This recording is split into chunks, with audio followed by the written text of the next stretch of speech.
Hey everyone, welcome back to our Little Slaw YouTube channel. So today we are going to dive into the world of Kubernetes and focusing on a powerful tool called HELM.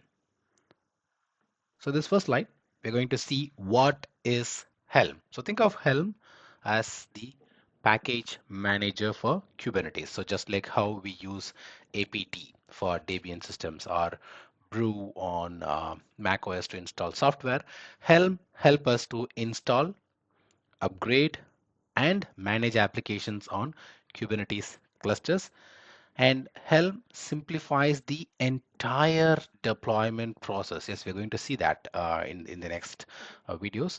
But normally, if you want to deploy an app on Kubernetes, you have to write multiple YAML files for deployments, for services, for persistent volumes, etc.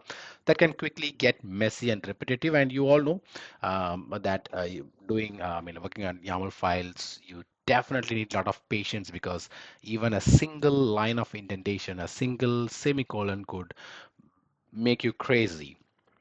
But with Helm, you don't have to worry about that. Everything is packaged into something called a Helm chart. So Helm chart is basically a okay, yeah. So in the previous video, we'll see about that. Okay. So basically, a Helm chart is a collection of pre-configured Kubernetes YAML templates, which are bundled together. So instead of creating each YAML file manually, you just install a chart and Helm handles the rest. So including the dependencies, the environment configurations, and even the versioning. So just to summarize about the first slide, Helm is a Kubernetes native package manager. Just remember that it will be useful for Kubernetes. So it is a Kubernetes native package manager and it helps you deploy the applications easily and repeatably. And it uses Helm charts to package all the necessary Kubernetes resources together. And before we move on to slide, let me tell you, so this is the Helm training video for SRE engineers. So if you're someone who wants to become an SRE engineer, you must definitely, like not just SRE engineer, you have to, if you want to become a DevOps engineer, you have to know the basics, you have to know how this Helm works. So this video is the first video for Helm. So if you want to learn more, take the Little Star group training membership and you'll get access to all the Helm training videos. And now we'll move on to the second slide. So the second slide, like we see the real-time example of Helm. So we know that Helm is what Helm is like. It's a kind of a package manager that we use for Kubernetes, and it simplifies all the YAML file setup, and instead it just go things. Like keep things very easy where we can where everything is bundled together, and instead of creating a YAML file manually, we can install a chart and Helm handles the rest. So now a real-time example. So when I want to tell you about real-time example, let's say you want to deploy a WordPress blog on a Kubernetes cluster. So normally this would mean you have to write multiple YAML files for the WordPress deployment, for your SQL database, for your services, for storage, and much more. So you would then apply them in the right order and you hope everything works. So that's a lot of work, right? And it's prone to errors. We are humans, so we are prone to errors.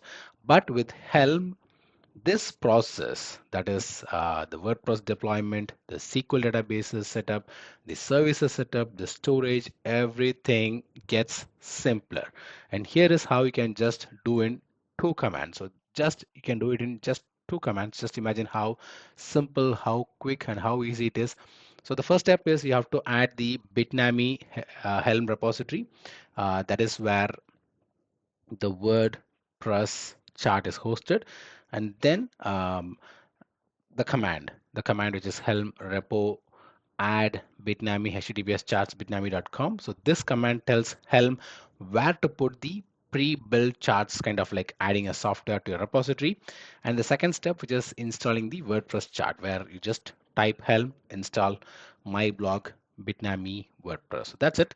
In the background, Helm will create all the necessary Kubernetes resources. It sets up WordPress on MySQL. It configures the services and storage, and finally it gets your blog up and running. So Helm also tracks the installation as a release named my blog, so you can manage it easily later. and you can upgrade, roll back, or you can even uninstall. So this example shows the real power of Helm, the complex Kubernetes deployments with just a single command. So in the next slide, we'll see how we install Helm itself by using different package managers like Homebrew, Chocolatey, or YUM.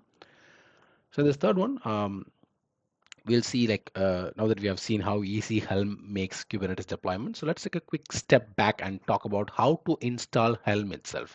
So depending on your operating system, you will use package managers to install Helm. So let me break down it for you. So for Mac users, it's happy news for you. You just type brew install Helm, and Homebrew is the home go-to package manager for Mac OS. It downloads Helm, resolves dependencies, and install it all with one command. For Windows users, again, you're going to use Chocolatey, the Choco install Kubernetes Helm. So Chocolatey is a Windows package manager that simplifies installing tools like Helm. Just run this one liner in your PowerShell or command, and Helm is set up for you. For Linux users, for RHEL-based, Red Hat Enterprise Linux-based systems, you're going to use yum install Helm, or for Debian-based systems like Ubuntu, you can use apt install Helm. So why use these tools? So these package managers automate the download, the installation, the versioning and updates. So you don't have to manually find the binary, setting the path, or worry about missing dependencies. So whether you are on Mac OS, Windows, or Linux, there's a package manager that makes installing Helm easy and consistent. So in the next slide, we'll explore what a package manager actually is and why they are so useful in both system level and application level scenarios. So now we'll see what is a package manager. So a package manager that you're seeing here is a tool that helps you install, configure, upgrade, and remove software easily without needing to do everything manually. So instead of downloading software from websites, extracting zip files, and figuring out dependencies yourself, a package manager does it all automatically. So what a package manager typically handles. So the first thing is installation. One command and the tool is installed with all its dependencies. Second thing is the version control. So it manages different versions of a tool so you can upgrade, downgrade, or lock a version easily. And next thing is dependency management. It ensures all the required libraries and packages are installed so your tool works out of the box. And next, the configuration. So many package managers offer default configurations or hooks, so the software is ready to use right after install. So just think of a package manager as a personal software assistant. So on Linux, you have got tools like apt and yum. On Mac OS, you have got brew. On Windows, it's Choco. And for running ecosystems, there is a npm for Node.js, pip for Python, and gem for Ruby. So in the Kubernetes world, the equivalent is Helm. So that's the reason I'm explaining you about all these, right? So for Linux, you have apt and yum. For Mac OS, you have brew. For Windows, you have Choco. For Kubernetes, you have Helm. Yes, all of these save time and reduce human error by automating the software setup. So the next time you type brew install or Helm install, remember you are tapping into a powerful automation engine behind the scenes. So now we'll talk about the difference between managed and unmanaged managers. So moving on to the next slide, we're going to talk about the managed and unmanaged package managers. So what is a managed package manager? So firstly, a managed package manager takes care of everything for you. It tracks version of your software. It knows what dependencies are needed. It can upgrade or roll back packages, and it gives you status or health information about your installed software. So some of the examples are Brew, Choco, apt, yum, Helm for Kubernetes. So these tools are state aware. They remember what you installed, how it was configured, and help manage the entire life cycle of that software. And what about unmanaged installations? So unmanaged installs are more manual. For example, downloading a zip or tar or gz file. So it extract I mean, you have to extract it yourself. You have to manually place the binary somewhere like under the user local bin folder. So there are no version tracking, no upgrade history, and no rollback. So this approach, which is the unmanaged package manager approach, is prone to errors version conflicts, and configuration drift. And it's fine for quick tests or one-off tools, but not ideal for production environments. So overall, the takeaway for between managed and unmanaged package managers is managed package managers are smarter, safer, and more scalable. On the other hand, unmanaged installations are risky and hard to maintain over time. So in the Kubernetes world, Helm is your managed package manager that keeps track of everything that you deploy. It makes updates, rollbacks, and configurations a breeze. So now in the next slide, we'll see how packages are actually installed, the full process and step by step. So how packages are installed. So now let's look at what actually happens when you install a package using a package manager, whether it can be Brew, apt, or Helm. So even though it looks just one simple command on the surface, yes, all we're going to just do is like type group brew and then install the software. That's it. But there are four steps that is happening. So the first thing is the reading of metadata. Firstly, the package manager reads the metadata of the package. This metadata tells what the package is, what version we are installing, what dependencies it has, and where to get it from. So it's a kind of reading the recipe before the cooking, sorry, and resolve dependencies. So next, the manager looks at the dependencies, other packages or libraries this package needs to function. So it checks, are those already installed? If not, which version is needed and where should they fetch from? So this step ensures your app does not break due to missing pieces. And thirdly, the installation. So once everything is figured out, the actual installation begins. So the files are downloaded, binaries are placed in the right system directories, permissions and paths are configured, and for Helm, this might mean creating Kubernetes resources like deployments, services, config maps, etc. And finally, the fourth step, which is the configuration, where the environment variables are set, the configuration files are generated, and any post-install scripts are executed. So with Helm, this could include templating out the YAML file with values specific to your environment. So even though you just typed one command like Helm install or brew install, we are really kicking off an entire process that makes sure the package is ready to use, stable, and integrated with our system. And what that's why the package managers are such a huge win for developers and ops teams alike. So in the next video, we'll see about the timeline from metadata to configuration. So we can see the flow in action. But before that, let me just quickly re-look this slide. So four steps are happening, which is the first thing is reading the metadata.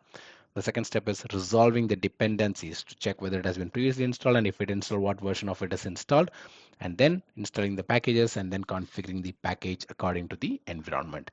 And moving on to the next slide, which is the installation timeline, the step by step. So, all right, now that we have broken down the four steps involved in installing a package, so let's visualize the timeline, the actual flow of events that happen during installation.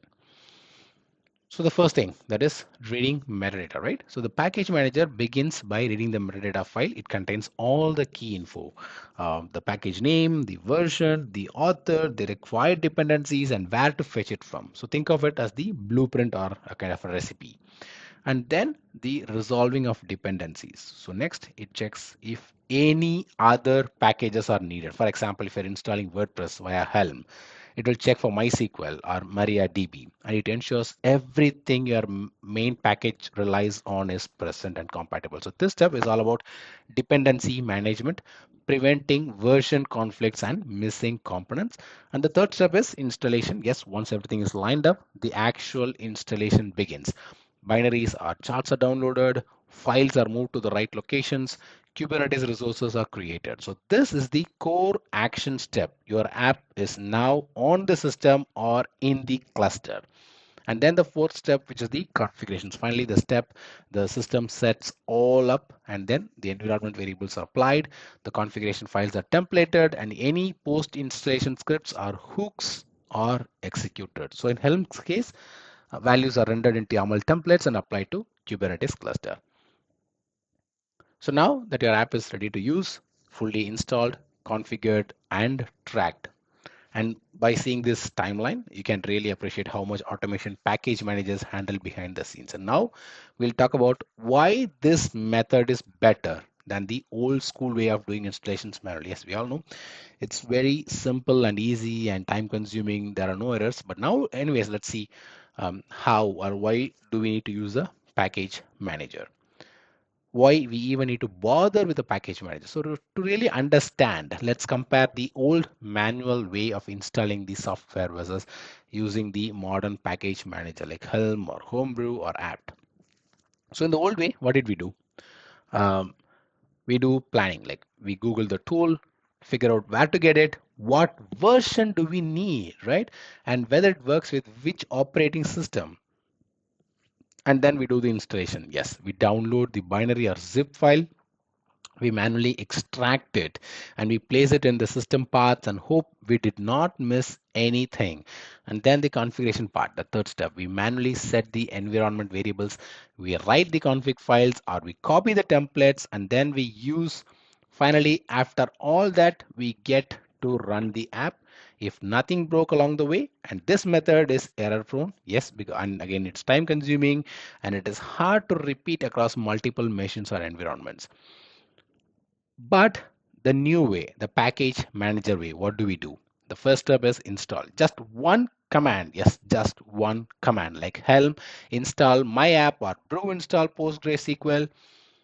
Stage 2 or step 2, use. Yes, you are up and running. So the tool is installed, the dependencies are handled, the paths are set, and the configs are ready all automatically. So why this matters? Why this new way, the package manager way matters? Because the speed, it saves hours of manual work. The reliability, no more missing dependencies or misconfigurations.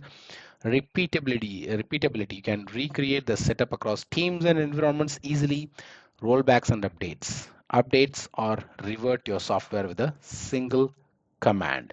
So whether you're installing a CLI tool on your laptop or deploying a full stack app on Kubernetes, a package manager is your best friend. And now let's take a closer look in the next slide about how Helm manages packages specifically in the Kubernetes world and what makes it so powerful.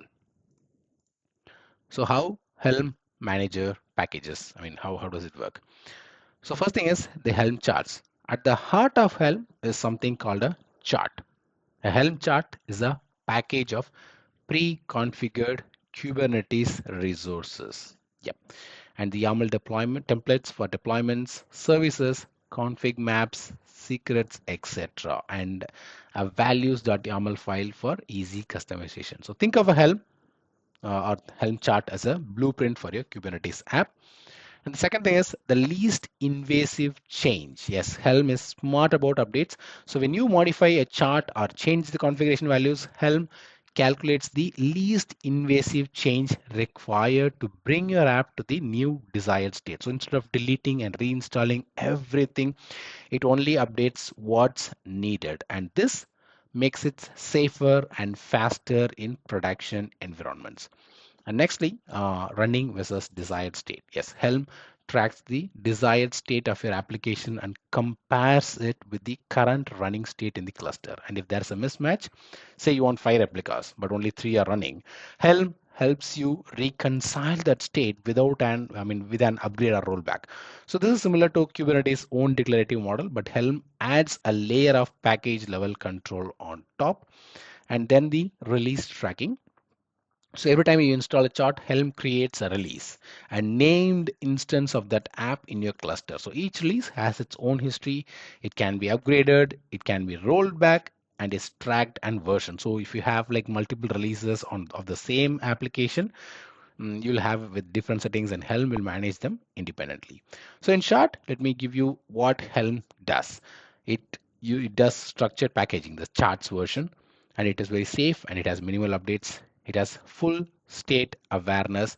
It has clean releasing traffic. So think of Helm more than just a Kubernetes templating engine. So it's a full-blown lifecycle manager for your applications. And next, let's look at the powerful things like Helm can do for you with just a few simple commands. So what Helm can do for you? So let's bring it all together now. So what can Helm really do for you as a developer, a DevOps engineer, or an SRE? So some of the powerful things that Helm enables you to do, often with just a single command, Helm install.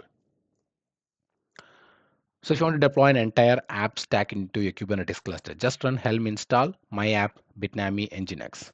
Boom. Helm handles the templates, the dependencies, the configurations for you. So you have got an app running with just one line. And next thing is getting the insights about the running apps. So if you need to check the health of your deployed app, use Helm status my app. It shows what resources are created, the current state, and any issues or any errors. And again, it's like very perfect for debugging or for audits. And then upgrading with confidence. So let's say you want to bump the version or change a config value, and just use Helm upgrade my app new chart values prod values.yaml. So that will help you to will do a smart difference and apply only the necessary changes. So no downtime, no chaos, and rolling back is very easy. So if you did something wrong, if you made something and that did break during the upgrade, no worries, it rollbacks instantly just by Helm rollback my app. So Helm stores the release history, so you can go back to any working version with ease, and it's great for CI/CD safety nets. And then you can uninstall cleanly. So if you need to remove the app, Helm will tear it down all safely. So Helm uninstall my app, it removes everything Helm has created, the deployments, the services, the config maps, and keeping your cluster clean. So overall, um, just to simplify your deployment workflow, so you don't need to manually template the YAML files, you don't need to memorize Kubernetes resource syntax, you can easily share and reuse charts across teams. So Helm helps you shift from manual scripting to repeatable automated version deployment. So whether you're deploying your first app or managing hundreds of microservices, Helm gives you the power to do it faster, safer, and smarter. And in the next video, we're going to see about how to install an application without Helm. And in next video, we're going to see how to install an application with Helm. So if you want to learn more about Helm training, please do take the the Little Star Group training subscription for you to watch not just Helm training, but all the other SRE DevOps related training videos. And that's going to change your entire career from now on. Thank you so much for watching this entire video, and see you all in my next video. Until then, bye bye from Mr. Shanmugam and your favorite Little Slaw YouTube channel. Take care and bye bye.